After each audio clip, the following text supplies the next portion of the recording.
기도하겠습니다. 하나님 감사합니다. 오늘 이 시간 하나님께 영광 올려드립니다. 이 예배 속에 성령님께서 임재하시고 우리의 눈을 밝히사 하나님의 음성을 듣게 하시고 하나님의 음성을 보게 하시고 하나님의 놀라운 음성을 깊이 우리 마음속에 새겨주시며 세상이 줄 수 없는 참된 평안함과 위로와 확신이 넘치는 예배가 되게 하여 주시옵소서. 오늘 예배드리는 모든 성도들의 마음을 붙잡아 주시고 참된 믿음 안에 하나님 안에 거할 수 있도록 축복하여 주시며 하나님의 놀라운 말씀을 깨닫고 붙잡고 오늘도 하나님이 나와 함께 하시는 하루하루의 삶이 될 수 있도록 간절히 의지하며 믿게 하여 주시옵소서. 우리 앞에 모든 길을 여시고 인도하시는 하나님께 감사드리며 살아계신 주 예수 그리스도 이름으로 기도드립니다. 아멘. 오늘은 출애굽기 33장 말씀을 묵상하겠습니다. 핵심 선거는 출애굽기 33장 14절 여호와께서 이르시되 내가 친히 가리라 내가 너를 쉬게 하리라. 아멘. 하나님이 함께 하시고 우리를 쉬게 하신다라는 약속입니다. 출애굽기 33장은 하나님의 임재 없이는 아무것도 할 수 없음을 깨닫고 모세가 백성을 대신해 하나님의 은혜와 영광을 간구하는 내용입니다. 먼저 말씀을 요약해 보겠습니다. 하나님께서 모세와 이스라엘 백성에게 가나안으로 가라고 하십니다. 1절에서 6절 하나님이 모세에게 젖과 꿀이 흐르는 땅으로 가라고 하시며 천사를 보내겠다고 하십니다. 오늘 우리도 마찬가지입니다. 하나님이 기뻐하시고 원하는 방향으로 가면 하나님이 천사를 보내주십니다. 하지만 이스라엘 백성이 자꾸 불순종하기에 하나님이 내가 함께 하지 않겠다고 말씀하십니다. 우리가 불순종하게 되면 하나님의 함께 하심을 체험하지 못하게 됩니다. 백성들은 하나님의 엄중한 말씀에 슬퍼하면서 스스로를 단장하지 않습니다. 회개하는 모습을 보여줍니다. 우리도 때때로 하나님과 멀어진 느낌을 느낄 때가 있습니다. 하지만 하나님의 말씀에 진심으로 반응하고 회개하면 하나님께서는 여전히 우리를 사랑하시고 인도하십니다. 오늘도 이 사랑을 체험하시기 바랍니다. 오늘 내가 하나님께 순종하지 못한 부분은 무엇인지 돌아보고 회개의 기도를 드려보시기를 바랍니다. 두 번째, 하나님과 모세의 특별한 만남입니다. 7절에서 11절 모세는 진 밖에 회막, 하나님께 예배드리는 장막을 세우고 하나님께 기도합니다. 하나님께서는 모세와 친구처럼 얼굴을 맞대시고 말씀하시며 함께 하십니다. 모세의 수종자 여호수아는 회막 곁을 떠나지 않고 늘 하나님 곁에 머물렀습니다. 여러분, 하나님께 나아가기 위해 내가 마련할 회막은 무엇일까요? 우리의 회막은 조용히 기도하고 예배드리는 시간과 장소일 수 있습니다. 조용히 기도하고 예배드리는 회막이 있어야만 교통이 되고 친교가 되고 나눔이 되고 우리가 송구 영신 예배 때 드렸던 말씀처럼 예배와 말씀과 교제와 이런 여러 가지 연합에 함께 할 수가 있는 것입니다.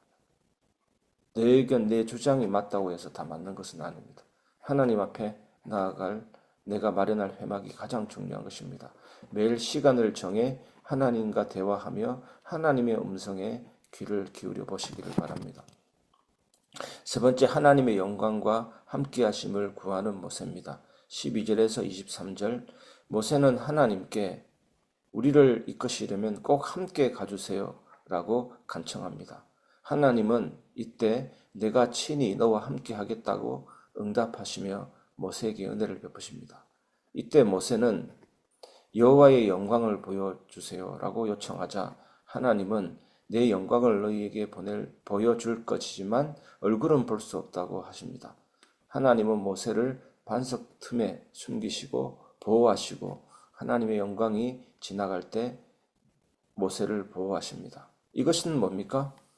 하나님의 동행 없이는 우리의 삶이 무의미하다는 모세의 고백처럼 나의 모든 계획과 선택에서 하나님의 인도를 구해야 하는 것입니다. 이때야만 정확해지는 것입니다. 오늘 하루 하나님께 주님 저와 함께 해주세요. 저의 삶을 이끌어 주세요. 라고 기도하며 하나님의 임재를 경험해 보시기를 주의 이름으로 축원합니다. 말씀을 적용해 보겠습니다. 친히 가시는 하나님.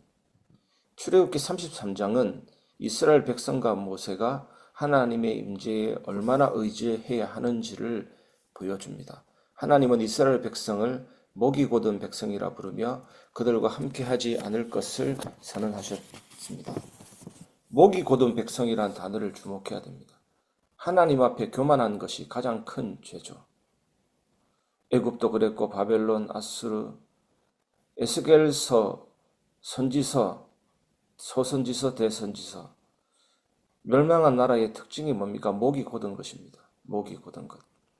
모세의 중보 기도를 통해 결국 하나님의 친히 함께 하심을 약속합니다. 14절에 보면 모세는 하나님의 임재가 그들의 정체성과 안전의 핵심임을 알고 있었기에 하나님이 함께하지 않는다면 이동하지 않겠다고 간청합니다. 저는 매번 설교할 때마다 이 자세를 가지게 됩니다. 억지로 그 자세를 가지는 것이 아니라 하나님이 함께하지 않으면 나는 설교할 수 없다라고 말씀드립니다. 단지 나의 목소리를 하나님이 사용하셔서 당신의 영광을 드러내 달라고 요청하고 기도합니다. 이것이 우리의 삶의 자세가 되어야 될 줄 믿습니다. 하나님 없이는 삶을 온전히 살아갈 수 없습니다. 이것을 인정하는 여러분의 믿음 되시기 바랍니다. 우리의 삶 속에서도 하나님의 임재와 인도가 가장 중요한 것입니다. 하나님의 길을 따르지 않고 하나님의 인도하심이 없이 무엇인가를 하려고 한다면 우리의 계획과 행동은 허망할 뿐입니다. 중요한 결정 앞에 서 있을 때 혹은 삶이 막막하고 지쳐갈 때 하나님께 모세처럼 간구해야 하는 것입니다. 하나님, 당신 없이는 아무것도 할 수 없습니다. 당신이 친히 가셔서 나의 삶을 인도해 주옵소서. 오늘 여러분들이 이 기도가 되어지시기를 주님의 이름으로 축원합니다. 그리스도를 발견해 보겠습니다. 그리스도의 중보와 하나님의 임재입니다. 출애굽기 33장에서 모세는 이스라엘 백성을 대신해 하나님의 은혜와 임재를 간구하며 하나님과 인간 사이의 중보자로서의 역할을 보여줍니다. 이것은 예수 그리스도의 중보 사역을 예표합니다. 모세가 하나님의 영광을 구하며 임재 없이는 한 걸음도 나아갈 수 없다고 고백한 모습은 우리의 구원이 하나님의 은혜로만 가능함을 보여줍니다.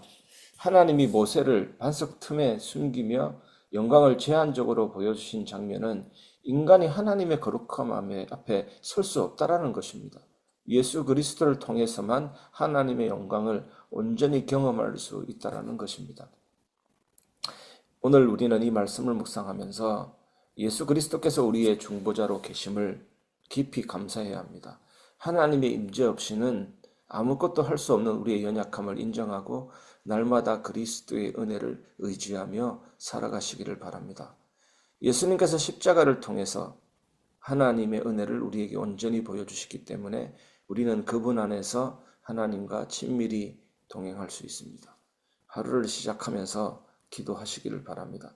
주님 없이는 한 걸음도 나아갈 수 없다라는 것을, 예수 그리스도를 통해서 하나님이 나의 삶에 역사하시도록 매 순간 하나님의 영광을 의지할 수 있도록 기도하시기 바랍니다.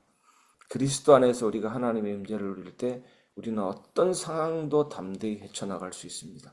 오늘 여러분의 삶이 이런 삶이 되시기를 주님의 이름으로 축원합니다.